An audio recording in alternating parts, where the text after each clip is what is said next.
Your security is only as strong as your weakest third-party vendor link. Today, we're talking about securing your systems and protecting them when dealing with third-party vendors.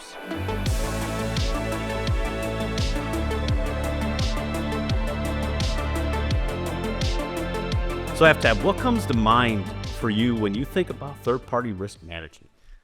Wow, that's a big topic. And I think it becomes more relevant as more and more services are outsourced, so to speak, right? And I think if you look historically, most of the data lived within your perimeter of your organization, and now that's kind of unheard of. So this area becomes that much more heightened, and the risk, is actually larger because I think from an organization standpoint, you could have contextual understanding of where the bodies are buried, but within a third party, you don't. And so for me, it's a huge an area of focus. So a couple things that we can think about, and I think the first one would be really identifying your key third parties, right? Mm-hmm. So we, in the organizations, and I'm sure most do it the same way, is tier 1, tier 2, and tier 3, and really have a programmatic approach around what will be the requirements for your tier 1s and their tier 2s and their tier 3s, and then really having a kind of a security stamp of what are the things that we are going to require for these different buckets. So that would be kind of the first thing, right? Really having a position up on how you want to approach the problem. And then I think secondly is partnering with the right parts of the organization, right? So how, again, I think a few episodes ago, we talked about having the key relationships within different parts of the business. And this highlights a big reason of why. So now we're putting a program in place to identify these risks, put down potentially additional guardrails that could have some friction to some existing processes. So what does that mean? The relationships there should be very, very, very collaborative. Yeah. And now identifying now going to say for example, procurement, and saying like, hey, who are our core vendors? And then really cascading down from why in fact do we believe they're the core vendors, and then what are the security controls or guardrails or security checks that we want to place and start implementing. Sure. And then, like I shared earlier, this is a huge risk, because I'll get just a tidbit of information. Like I was at an organization, and we were impacted by a third party breach, and we had classified this particular vendor actually lower than our top one. So though we were sharing some information with this organization, it was more of a service that they were providing for us. Mm-hmm. But come to realize that we actually were sharing some information regarding our business. Unfortunately, we found out during this incident, and made us have to step back a bit and reevaluate our program. And then I think the lesson that I walked away from it is I thought we had done all the right things, right? So, and I'll never forget this. I was literally driving home that day from the office, and so I was a bit dejected. It was a really difficult day, but I thought the teams, we had done a really good job around putting a good program in place, identifying all the right vendors, putting annual checks, biannual check, all that's the blocking and tackling that you do, and yet this still was a problem. Well, this ended up biting us in the tail a bit. So that would be some areas that I would focus on. The other thing is with your key vendors, right? And this having the right relationships with the vendors themselves, right? Making sure it's a true partnership, right? Not a vendor customer relationship, but make sure they understand your needs, and make sure they can respond to you in the proper SLAs. So that also is very, very important. And then the other one, and again, that a lesson that I learned also during this incident was that ensuring that we have a good incident response plan that encompasses this portion of it.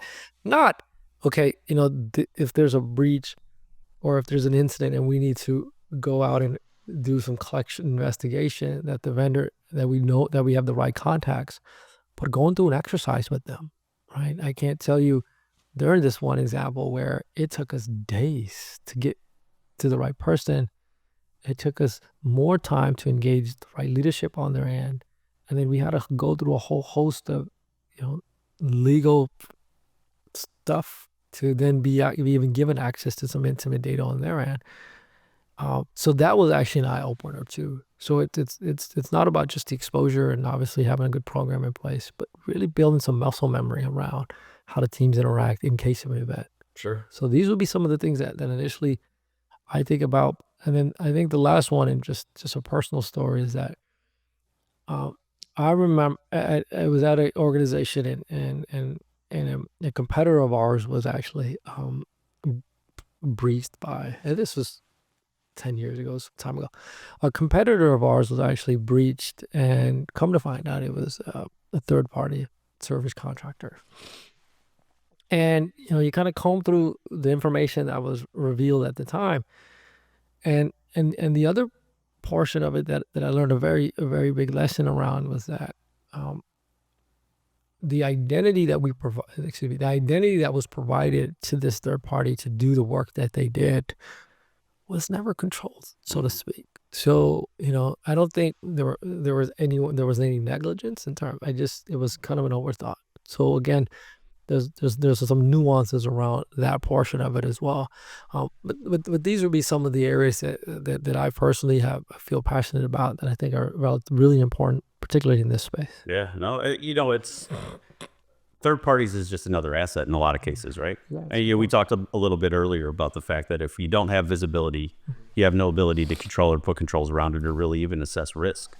The critical vendor list, it's amazing how many organizations exist in this space that they depend on not just one or two. Oh gosh. It's not the technology, the big IaaS or PaaS vendors. It's not just all of your SaaS vendors, but it's, what is that critical path to the service that is delivering something to your customer, right? Really understanding that. I broke it down when I built this program myself. It's let's take categorizational approach, like you were talking about, tier 1, tier 2, tier 3. What does that mean? To me, do they store, process, or transmit, or collect data? Okay. Right. So if they do, for all intents and purposes, that becomes a critical risk vendor. Of course, it's going to now get into the type of data that they have. Is it PII? Is it intellectual property? Is it anything that we're collecting essentially that would hit some compliance, regulatory, high value security data, or some of our most prized possessions when it comes down to how do we operate as a business, right? So once you have that understanding, it's okay, well, how much of it, right? Volume, content, because everything becomes a risk. We even operate in a world that without third parties, we still have risk. But now with third parties, we have risks that we can't necessarily control. Right? So being able to determine and figure that out, I think, is the hardest challenge for most organizations to get to, because what most security organizations or risk organizations are going to go for first is, let's have these relationships, hopefully, with the various business leaders, because they're managing generally a P&L. And if not, we can go to finance and figure out where is transactional dollars and cents coming from, that are not just from a client interaction perspective, right? What is that business to business interaction that's supporting our business? But then we also have contracts that could potentially be held and hopefully held within our legal department. And then we can't ignore the fact that those are the biggest, most critical key third parties. But then we also have what I've heard a lot about in traveling, the nation recently, has been the new shadow IT is, IT by credit card. You've got the right access essentially in some of these SaaS applications or anything in the cloud. And that person is like, well, we've got this, new tool that we need, and let's scan the credit card. And if it is that inexpensive, generally, and this isn't a broad statement that I want to, position any company that's in that space to not having the right controls in place, but really it's a risk to us as a business, right? So understanding, to me, data drives a big portion of the risk. Impact to the business and the revenue is also right in the same, different swim lanes, but essentially has some level of impact on that risk. And then when you start to consider, okay, what are these third parties? Are they technology vendors? Are these SaaS vendors? Are they service vendors? Yep. Right? I mean, and when you get down the line, a lot of times that when I look at some of the criticality metrics of how do we identify what we need to look at first, is boiling the ocean, no project has ever succeeded, right? They always say, like, how do you eat an elephant? You eat it one bite at a time. It's the same for any security program that exists, but you have to start somewhere. Sure. Once you have that full position of understanding what you have, and again, I always go down to the data. If somebody breaches a third party and you're impacted by this, but it doesn't necessarily have a direct impact on your service line, and there's no confidential information that's going to impact you as a business, is their risk still high? Right. Maybe not, right? So where do we get to some position of really getting a good identification of criticality around that? And then making sure, because most of the time we're walking into businesses that have already had these contractual relationships for a very long time. And we need to understand, what are we contractually obligated, or what are they obligated to follow? From a security perspective, you generally want to have that right to audit.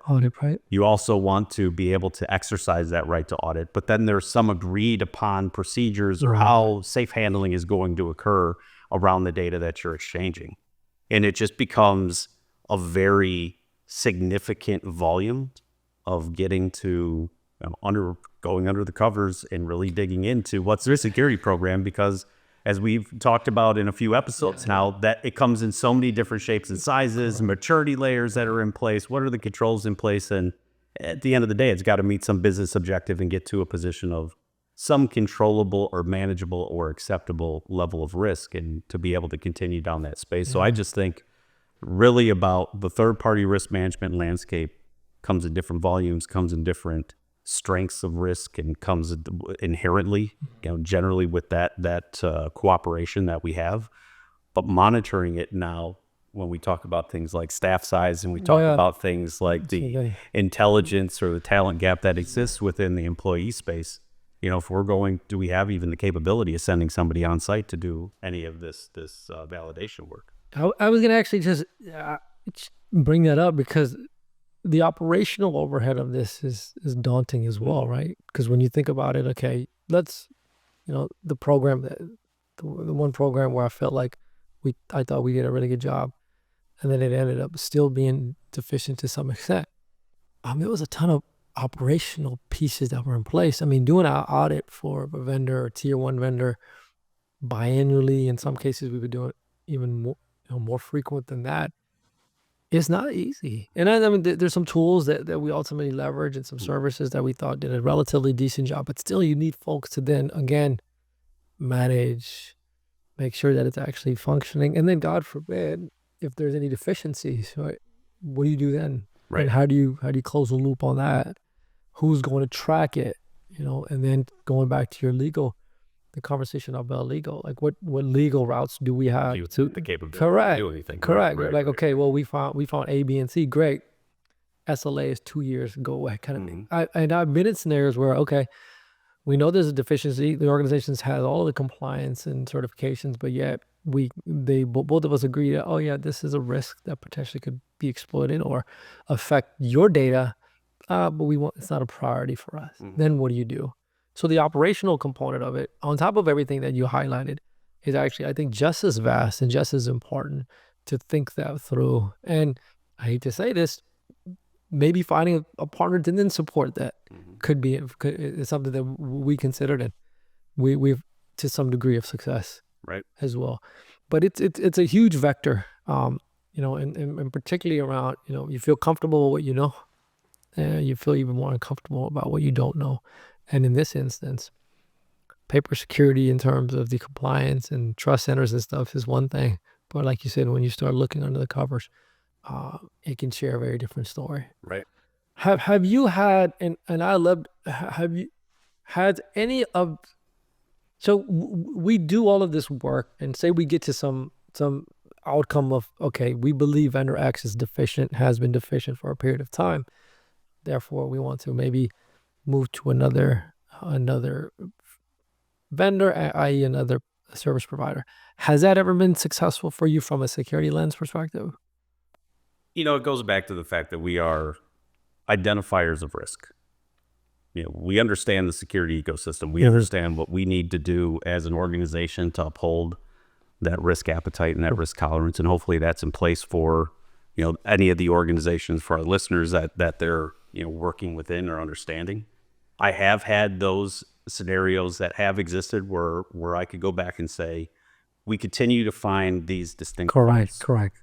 Now it becomes a business decision, right? And I know that in certain circles, the business decision conversation may raise hairs. It may be problematic at best, but who wins when it comes down to a business objective that needs to be met, that we can't bring in-house, or maybe other vendors have, there's just no relationship that exists there. Changing a third party, depending on what it is.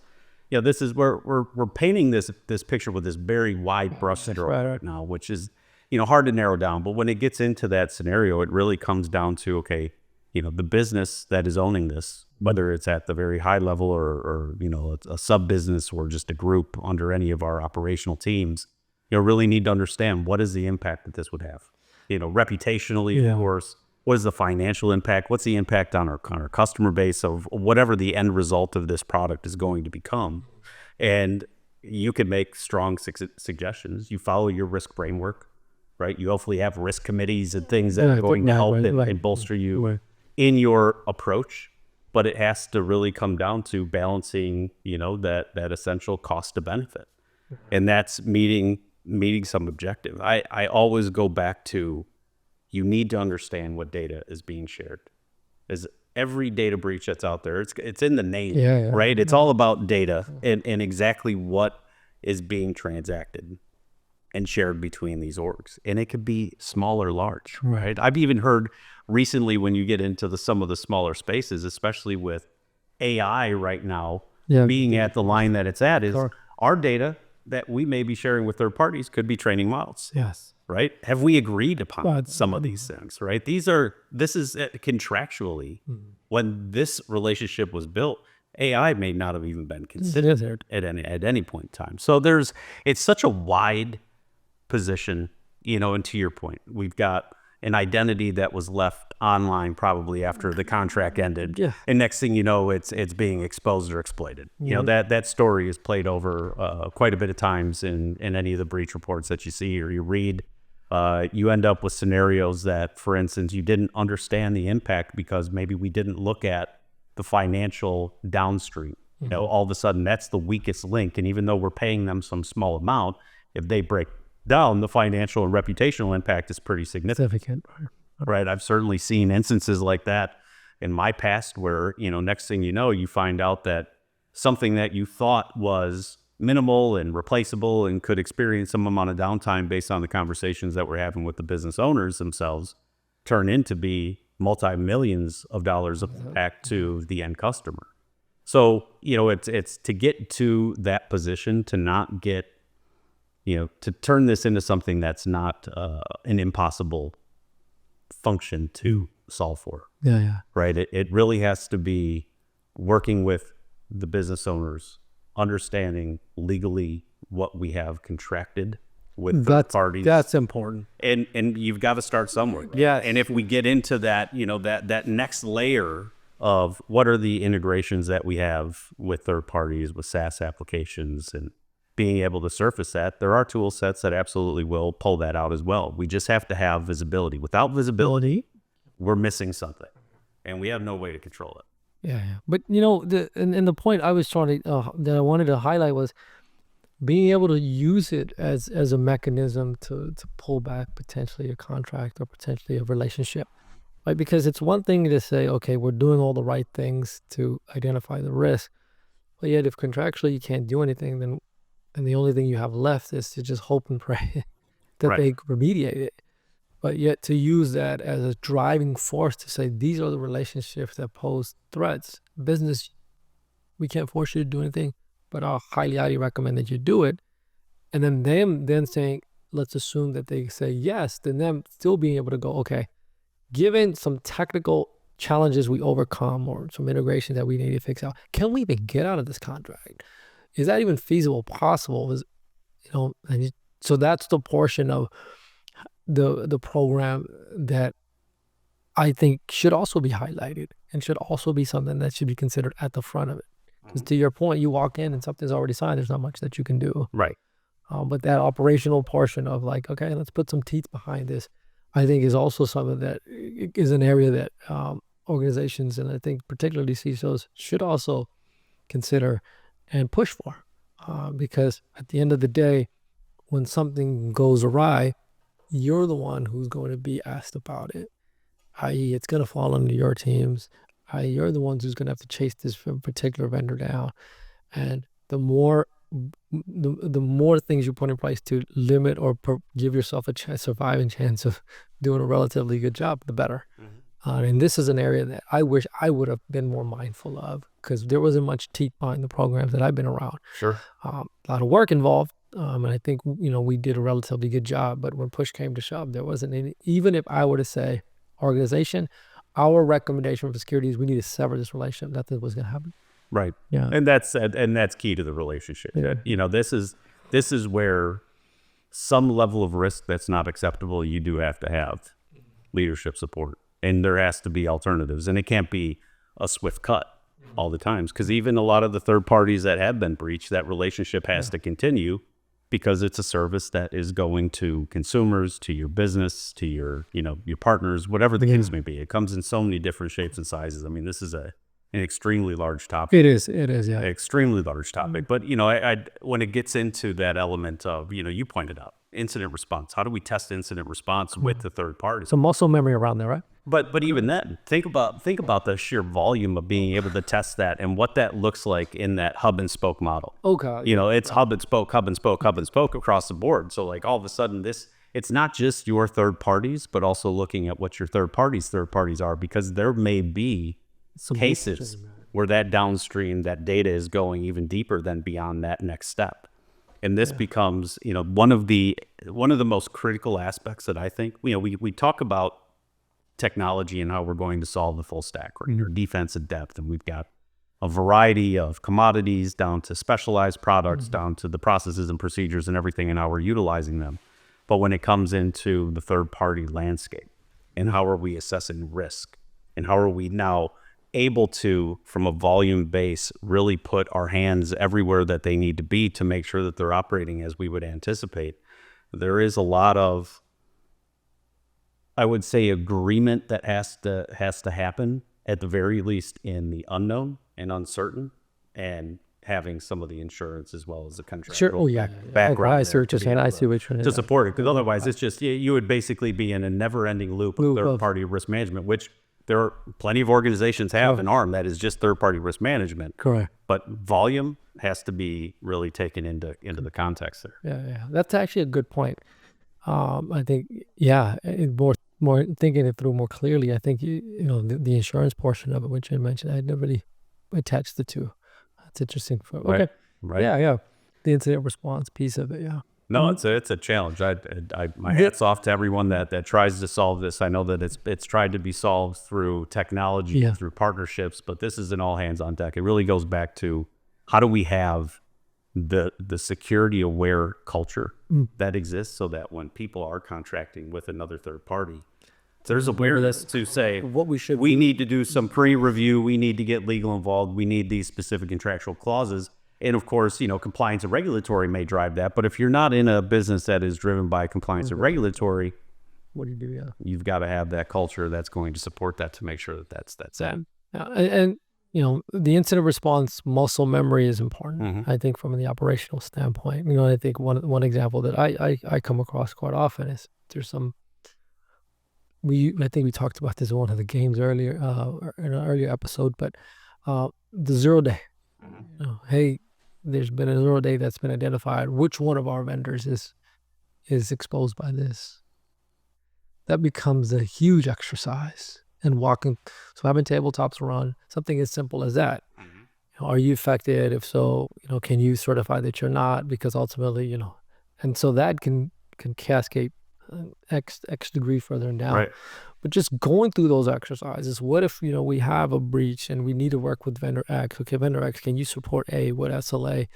If we have a vulnerability, how do we interact? If there's a vulnerability requirement that we need to validate with you, how do we then reach out to you? What's the response, etc.? So building that programming portion of it, the operational side of it is just as important. Right. Yeah. Well, and then to your point, I think the exercise here of a 0 day occurs. Most organizations, talking to a lot of peers in the space, it's, well, a letter is sent, have you been impacted by this? Yeah, but that's Right. not fast enough. I could see in the disdain, and even me explaining that's, it's not the most ideal, but what's the alternative? Correct. Quite frankly, if you really think about it, what's the alternative at that point? Like, we don't, the touch points that exist to be able to get that information back in some achievable way needs to be achievable. Right? But that's where the bucket tiering of the putting like tier 1. Okay, we're going to go to that extent with the tier 1, and you shouldn't. Any organization I have, the tier 1 bucket hasn't been that large, so to then be able to do at minimum those, because that what the assumption is tier 1 is your most critical third parties, because you're passing off, or they have the most high level of risk. So at least maybe working through that process or building that process with those could be something that, with those specific vendors, could be something that's achievable. Right. But not on every single one, right? I mean, that's just it becomes that exercise, right? Correct. What is real versus what is the check? Correct. Yeah. If you're loving this episode so far, you'll love the team that brings it all together. Sweetfish is the video podcast agency behind the scenes, partnering with B2B brands to produce shows just like this one. Want to become a co-host of this show next season? Or maybe your marketing team is ready to launch a podcast of their own. Head to sweetfishmedia.com and connect with their team today. So let's move into our next segment here. So it's time for our research roundup. Okay. And so we're going to do a deep dive on some data that we think is interesting, and so today's insight comes up from my company, Varonis. Okay. All right. So according to this report, in the average company, almost 50% of files shared with everybody contain sensitive data. That's a wild amount of data to be exposed by organizations. I'd love to get your thought on generally that statistic. 50% of files that contain sensitive data in most organizations are shared with everybody in the organization. 50%. Okay. Wow. That's interesting stat. Okay. So I'm not actually, to be honest with you, I'm not surprised. I'm actually surprised it's that low. I'm so given that be the case. Number one, I think the first thing is, sensitive data has become a core part of the business. So when we talk about protecting data, we don't live in a reality where we can just shield it off from people and say, well, business is going to still function. You need to live in the reality that this is the norm. And so how do you balance that, right? So what are some controls or some guardrails that are available within the context of your business workflows that you can tap into, or you can create to help minimize the exposure of it, right? And at minimum, okay, say you can't do that. You say, well, look, this is all relevant work. These folks need access to it. At least you can find a way to at least help detect it. So I think detection becomes a huge part of it here. We talk a lot about, I guess in a few episodes ago, I think this is where, again, the awareness comes into play. Right? If you were to ask just a normal team member in an organization, what is PII? They probably wouldn't have a really good sense of it. And then if you take it a step further, it's like, what is sensitive information that is relevant to our organization?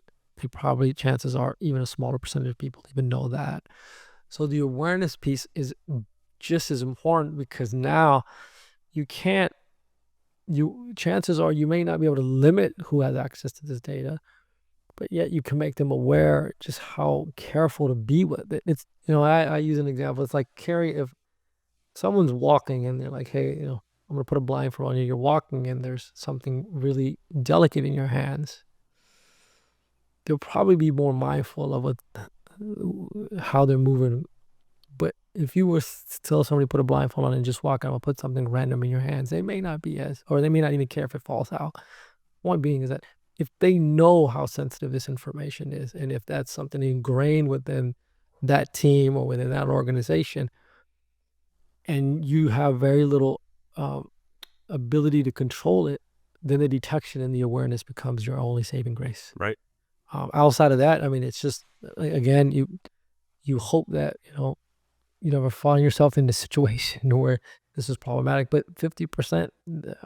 Yeah, so that's 50% of files shared with everybody, right? So that's it. So we know that data is shared with everybody because of the general function of collaboration and how that operates.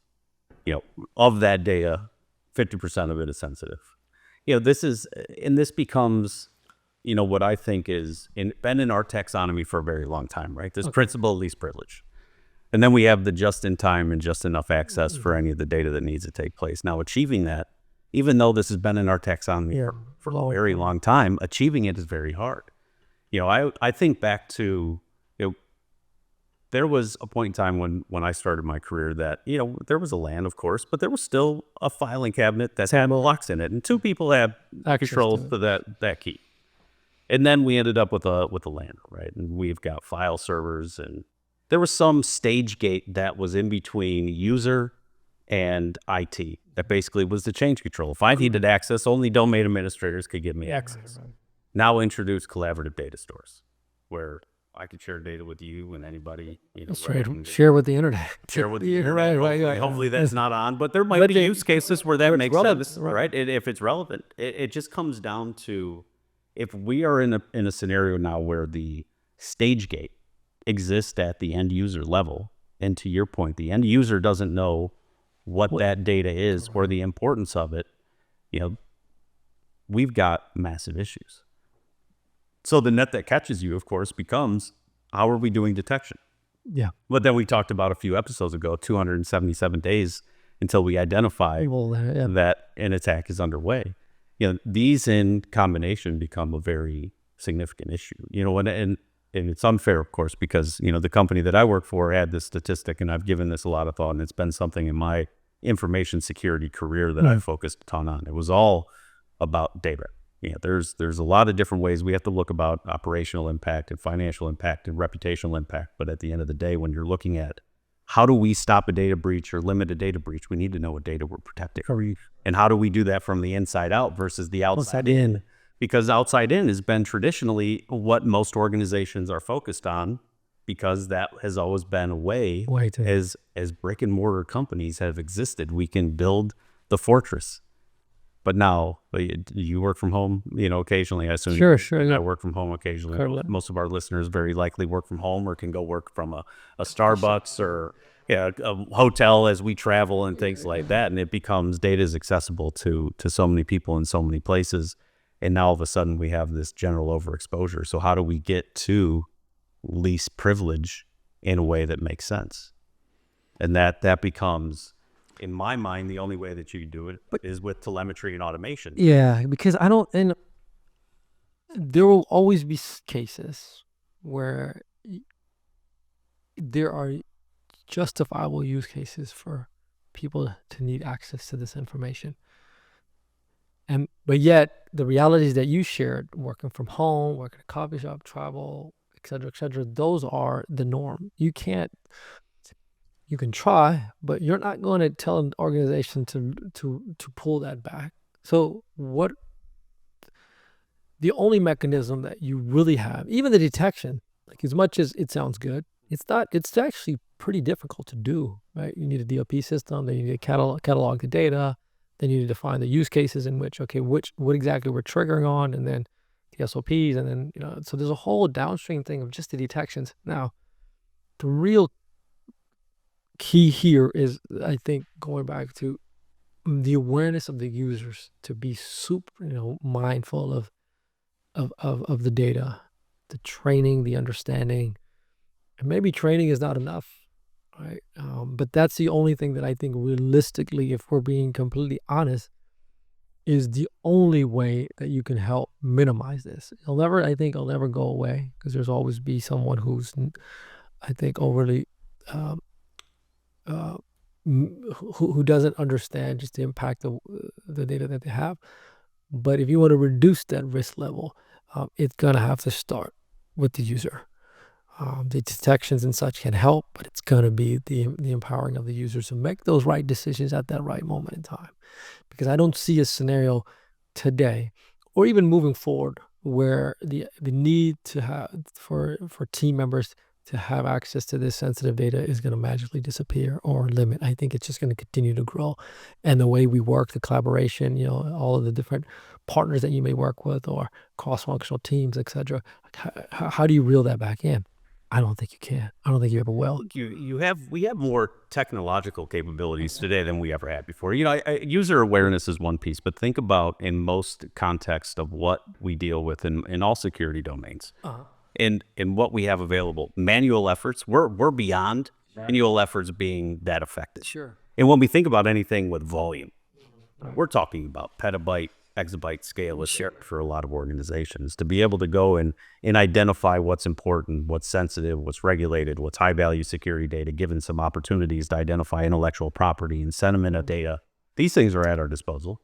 Being able to map access back in some variety of ways, because the native systems have different ways for access to be there, and thinking about where this data is going, how it's being utilized, how the permissions are changing, who's authenticating to it, what's modifying. Think about that at the scale of users absolutely play a role. Okay. But to be able to pull that back technologically, Systematically. this is an opportunity to look at then Differently. some of the things and that we'll be getting into as well is like user behavioral based analytics. We know how AFTAB is going to work and function every single day. So what's normal from abnormal, to be able to point out some of those things, to say we don't need to understand that you are touching sensitive data as a CISO. You have access to it.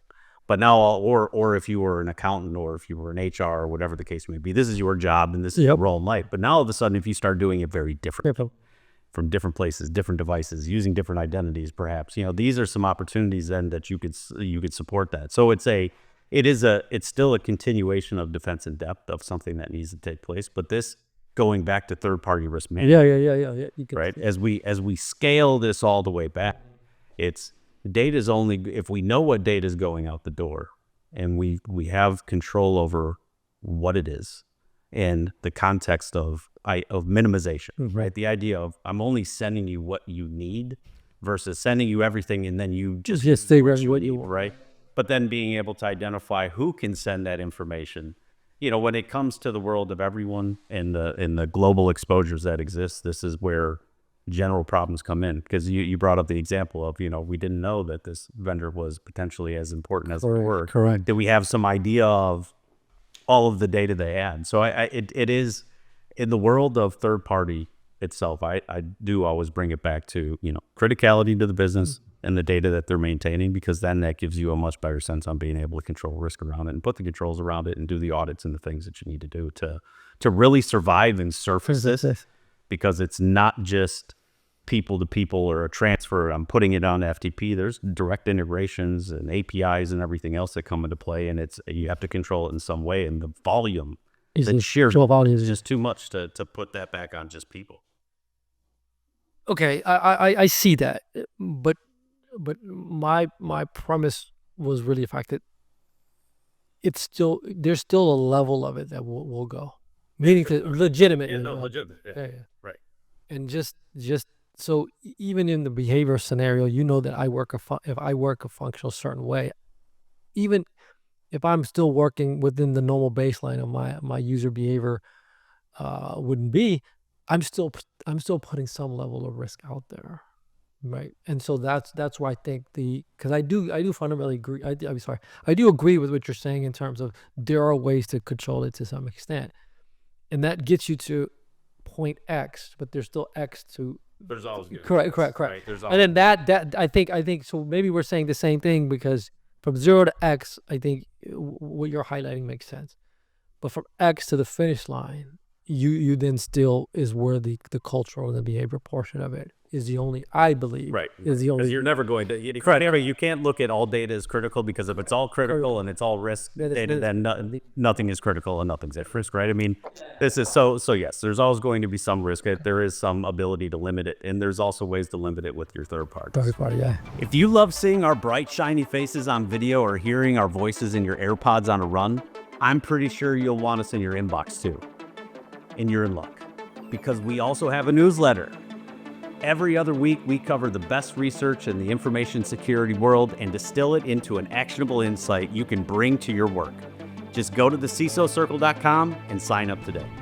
Okay. So let's get into our favorite segment of the show, which is game time. Oh, game time. Okay, yeah. All right. Let's and do today it. we're playing Let's do it. Cybersecurity Alphabet.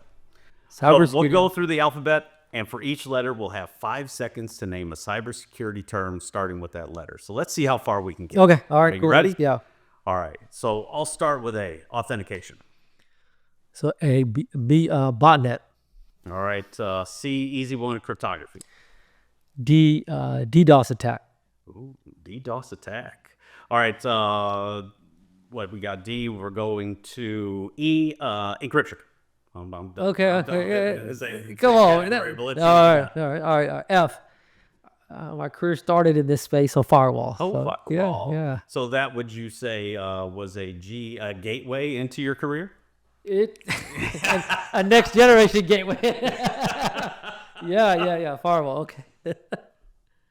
All right. So H. So I got H. Honeypot. Oh, honeypot.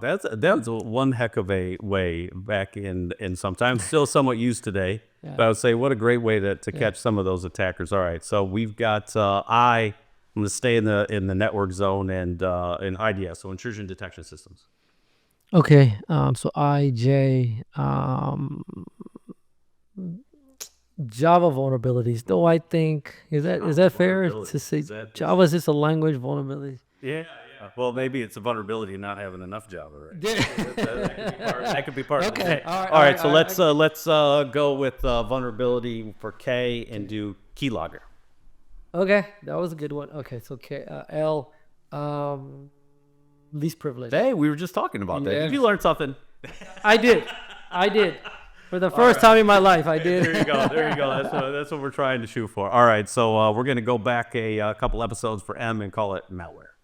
Malware, okay. All right. So MN, again, network security. We're bringing it in. Yes, bring it back to what I know. So one of the things in the third-party risk landscape to go with O. Yeah. Yes. Okay. P, phishing. Not this. Not this phishing, but we got the PH phishing. Yeah, okay. All right. So something that we haven't really talked about, but for Q, because I can't really think of too many other things for Q, but quantum computing. And maybe we should actually do an episode on this. I think quantum computing and the effect on encryption is a huge area. So that's a good one. We should maybe dive into that. Looking at quantum physics and then seeing how this is like transferring into quantum computing. I mean, I agree with you on the encryption side. Well, it's going to be huge. And I think, not to deviate here a bit, but I think we don't realize that everything on the internet today is built on encryption that quantum computing will essentially be able to crack in seconds. So what is that? What's the ramifications of it? I'm a huge follower of the space. But anyways, that was a good one. Cool. All right, so R to you. This is easy, bro. Ransomware. Oh, there you go. Come on. Go. So this is what we're trying to control. Yeah. You got to know your data because that's what they're after. Yeah. So here we are with S, and I'm there's so many here, but let's just take an easy one and say spyware. Okay. Kind of weak. Yeah. No. It's T. I'll do it. Trojan horse. Oh, the Trojan horse. Is this a myth or is it a malware? Both. It is. Hey, it is. It can be. Yeah. All right. So for you, let's do URL spoofing. All right. Like that one. V, virus. Ooh, let's keep this going. W worm. You set me up. You set me right up. That was good. X, cross-site scripting. All right, back to vulnerabilities. Yes. Back to vulnerabilities. All right, so let's talk about why. Oh, geez, Yara rules. Okay, yeah, those are important for detections. Yeah, right. And then Z, our favorite, a few episodes ago, 0-day exploit. We just got through the alphabet. I wonder if we could do this through the Greek alphabet and see where we get there. Let's not though.